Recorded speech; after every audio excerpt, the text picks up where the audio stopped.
naniniwala ka ba na pwede talaga ang babae at ang lalaki maging pantay? Yung respect sa isa't isa is pantay. Pero I still believe, call me old-fashioned, but the girl should be submissive to the husband. Believe na babae ang nagdadala ng marriage, babae ang nagdadala ng relationship. So I feel it can never really be pantay, Tito Boy. Explain that. I want people to know that women have the right to give the go signals. Tayo yung magsasabi na eto ang magaganap, ganito yan, tayo yung mag-hold.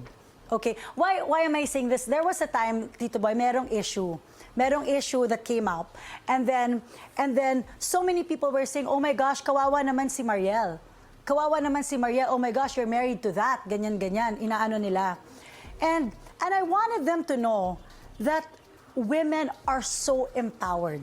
We say when. Tayo ang nasusunod. May mga bagay na tayo ang nasusunod.